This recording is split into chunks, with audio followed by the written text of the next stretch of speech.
નમસ્કાર વિદ્યાર્થી મિત્રો, અમારી યુટ્યુબ ચેનલમાં આપ સૌનું હાર્દિક સ્વાગત છે. આજે આપણે જોશું ધોરણ 3 યુનિટ નંબર 9 ઇંગ્લિશ. યુનિટનું નામ છે not hard at all.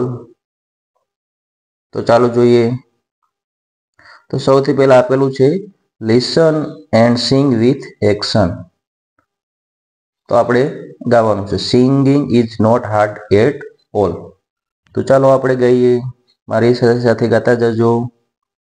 Singing is not hard at all whether you are big or small.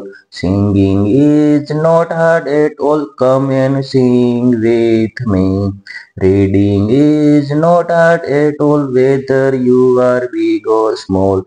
Reading is not hard at all, come and read with me. Running is not hard at all whether you are big or small. Running is not hard at all, come and run with me. English is not hard at all whether you are big or small. English is not hard at all, come and learn with me. સરસ સરસ મજાની poem છે આપેલી છે. ત્યારબાદ છે આગળની પ્રવૃત્તિ છે લુક, મેચ એન્ડ રાઇટ. એટલે કે અહીંયા એક્શન વર્ડ આપેલા છે. એક્શન સોંગમાંથી છે શોધી એ ક્રિયાનું છે એક્શન વર્ડ લખવાનું છે. તો સૌથી પહેલું ચિત્ર છે એ આપણને એક છોકરી છે ગાઈ રહી છે. તો ગાવાને આપણે અંગ્રેજીમાં કહીશું સિંગિંગ. ત્યારબાદ બીજું ચિત્ર છે એ રીડ છે એટલે કે વાંચે છે. તો આપણે એમાં લખશું રીડિંગ. ત્યારબાદ ત્રીજું ચિત્ર છે એ દોડી રહી છે. તો દોડવાને આપણે કહીશું રનિંગ. આગળની પ્રવૃત્તિ છે રાઇટ એક્શન વર્ડ એક્સટેન્ડ. એટલે કે આ ગીતમાં અન્ય ક્રિયા મૂકી એક્શન સોંગ આગળ વધારવાનું છે. તો એમાં સૌથી પહેલા ચિત્રમાં આપેલું જ છે કે એક છોકરો જમ્પ કરી રહ્યો છે. તો આપણે પહેલી ખાલી જગ્યા છે તેમાં આપણે જમ્પિંગ લખશું. બરાબર. આગળ છે એમાં પણ જમ્પિંગ જ આવશે અને ત્રીજું ખાલી જગ્યા એમાં પણ જમ્પ જ આવશે. આગળ છે તો એમાં એક છોકરી છે ડાન્સ કરી રહી છે. તો આપણે એમાં ડાન્સિંગ લખશું. ત્રણેય ખાલી જગ્યામાં ડાન્સિંગ. ત્યારબાદ આગળ છે એક છોકરો છે એ ચાલી રહ્યો છે. ચાલવાને આપણે કહીશું વોક. બરાબર. વોક એટલે ચાલુ. તો આ રીતે છે આપણે આ ગીત છે આગળ એક્શન વર્ડ મૂકી અને કરી શકશું.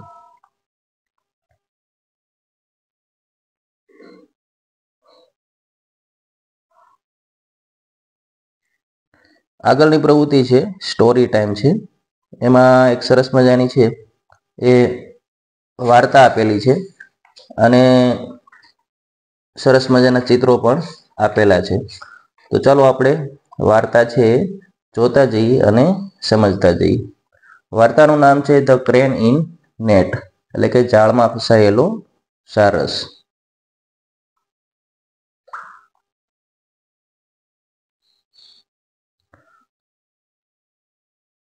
There was a farmer. એક ફાર્મર હતો. He was worried about his crop. Crop એટલે પાક. તેને તેના પાકની ચિંતા થતી. કેમ એની ચિંતા થતી? તો આગળ આપેલું છે the sparrow at his crop. એટલે કે સ્પેરો એટલે ચકલી. ચકલીઓ છે તે તેના પાક છે એ ખાઈ જતી હતી. So he laid a trap for the birds. એટલા માટે તેણે એક પક્ષીઓ માટે જાળ ગોઠવી. Next day he caught some sparrows. બીજા દિવસે એ જાળમાં થોડી ચકલીઓ છે એ ફસાઈ ગઈ. A crane also got trap in that net. Crane એટલે સારસ. એટલે કે એક ક્રેન પણ છે એ એમાં ફસાયેલું હતું. The crane requested the farmer for its freedom. Freedom એટલે સ્વતંત્ર એટલે કે મુક્ત કરવું. ક્રેન છે એ ખેડૂતને વિનંતી કરે છે, રિક્વેસ્ટ કરે છે કે મને તું ફ્રીડમ એટલે કે મુક્ત કર. તો ફાર્મર સેડ, ફાર્મર છે એને કહે છે, you are found in the company of these sparrows who are eating my seeds. એ કહે છે ખેડૂત કે તું આ જે ચકલીઓ હતી એની ભેગું આ પાક છે એ ખાઈ રહ્યો હતો, એટલા માટે so I will not free you, એટલા માટે હું તને છોડીશ નહીં. બરાબર. તો અહીંયા સરસ મજાનું છે એ આ રીતે સ્ટોરી છે એ આપેલી છે. તો આ સ્ટોરી છે એ આપણને ઘણું બધું શીખવી જાય છે કે આપણે જેવી સંગત કરીએ, બરાબર, જેવાની મિત્રતા કરીએ એવું આપણને ફળ મળે. તો આગળ આપેલું છે read and tick the answer. Option આપેલા છે, એમાંથી જે સાચો ઓપ્શન હોય આપણે ટીક કરી અને લખવાનો છે. તો એમાં સૌથી પહેલા છે who plan to trap the sparrow. ચકલીઓને ફસાવાની જાળ છે કોણે યોજના બનાવી હતી? તો એમાં ઓપ્શન આવે ફાર્મર. તો સી ઓપ્શન એ ટ્રુ આવશે. બીજો છે હુ વેર ટ્રેપ્ડ ઇન ધ નેટ. કોણ છે એ જાળમાં ફસાયું? તો એમાં ચકલીઓ અને ક્રેન આવે. તો પહેલો જ ઓપ્શન છે સ્પેરો એન્ડ ક્રેન. તો એમાં આવશે એ.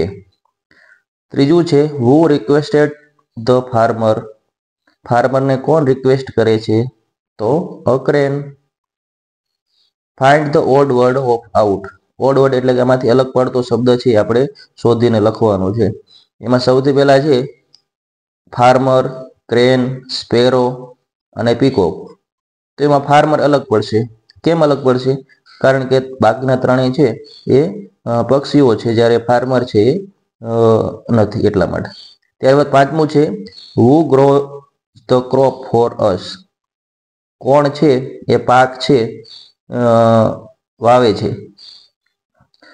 તો આપણને બધાને ખબર છે ક્રેન નો વાવે, સ્પેરો નો વાવે, કિંગઈ નો હોય. તો જવાબ આવે અ ફાર્મર.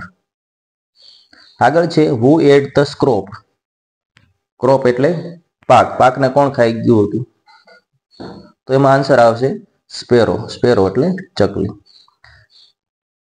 આગળ છે did the farmer free the crane. શું ફાર્મરે છે એ ક્રેનને છોડી દીધો?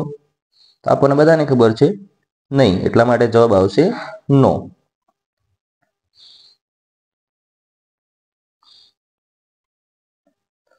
આગળની પ્રવૃત્તિ છે સ્પીક એન્ડ રાઇટ. અહીંયા જે ક્રિયા આપેલી છે એ બોલવાની છે અને એની એ ખાલી જગ્યામાં લખવાની છે. તો સૌથી પહેલા છે સ્ટેન્ડ અપ એટલે કે ઊભું થવું. ક્લોઝ ધ ડોર, બારણું બંધ કરો. ક્લોઝ યોર આઈઝ, તમારી આંખો બંધ કરો. રાઇઝ યોર હેન્ડ, તમારો હાથ છે ઊંચો કરો. ઓપન યોર આઈઝ, તમારી આંખો ખોલો. જોઈન્ટ યોર હેન્ડ, તમારા હાથ જોડો. વોક ફાસ્ટ, ઝડપથી છે ચાલો. સ્વિચ ઓન ધ લાઇટ, લાઇટની સ્વિચ ચાલુ કરો. ડુ યોગ, યોગા કરો. ડાન્સ વેલ, ડાન્સ કરો. રીડ અ બુક, બુક વાંચો. રાઇટ વિથ અ પેન, એટલે કે પેન વડે લખો.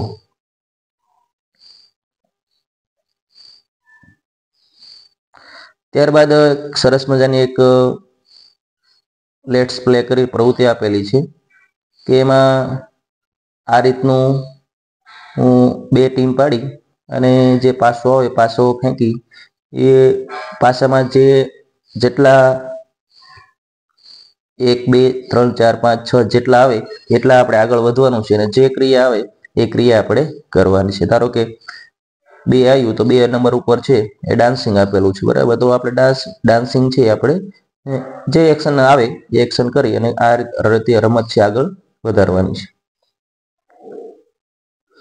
ત્યારબાદ આગળ આપણું છે let's arrange the word.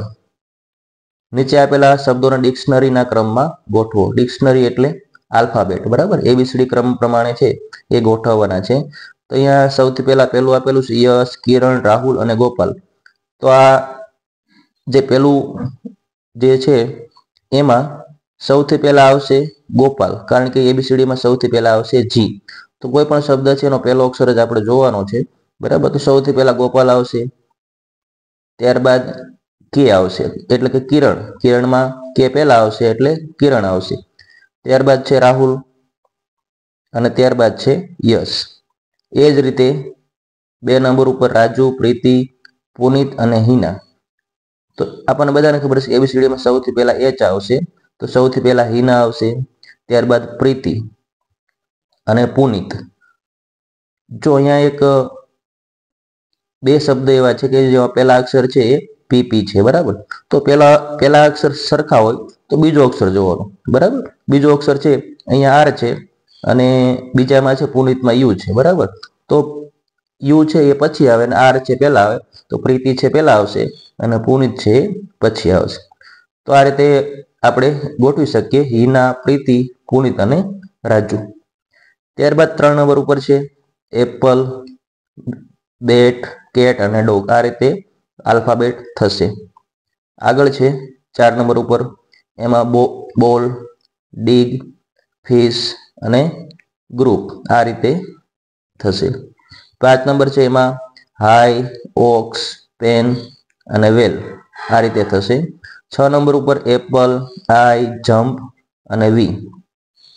7 number ઉપર ઈટ, મેટ, રેટ અને સેટ.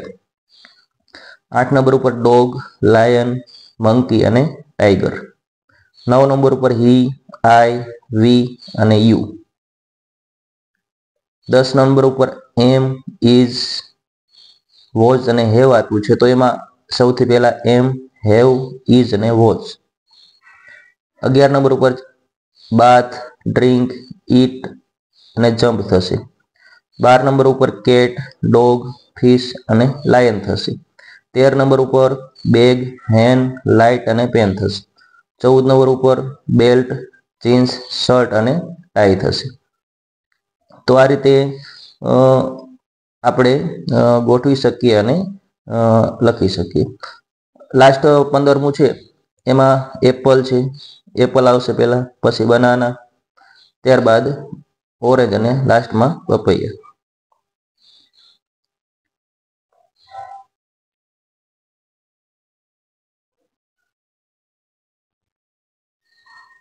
આગળ એક્શન વર્ડ આપેલા છે, તો આપણે જોતા જઈએ એનો મીનિંગ શું થાય અને સમજતા જઈએ.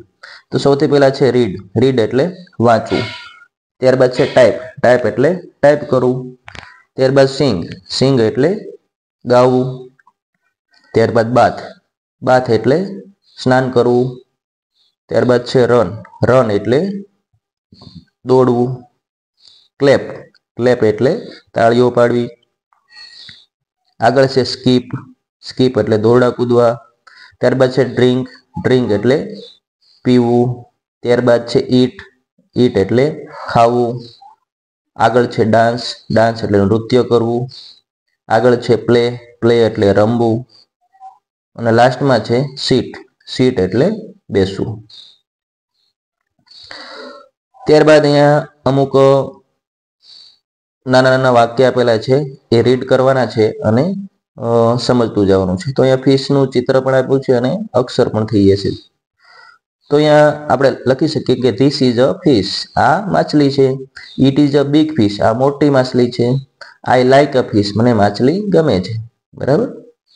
આગળ છે ટીવીનું ચિત્ર છે, ટીવી વિશે 3 વાક્ય આપેલા છે. ધીસ ઇઝ અ ટીવી, આ ટીવી છે. This is an LED TV, આ એલઈડી ટીવી છે. This is a colour TV, આ કલર ટીવી છે. ત્યારબાદ પેન્સિલનું ચિત્ર આપેલું છે અને એમાં લખ્યું છે કે ધીસ ઇઝ અ પેન્સિલ, આ પેન્સિલ છે.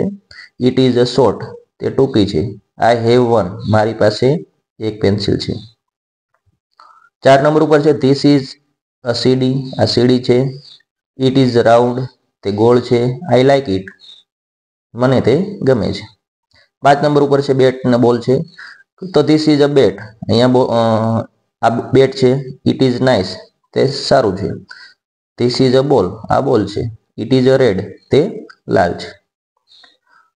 તો આ રીતે આપણે વાક્યો છે બનાવી શકીએ અને લખી શકીએ. આશા રાખીએ કે આ વિડીયો આપ સૌને ગમ્યો હશે.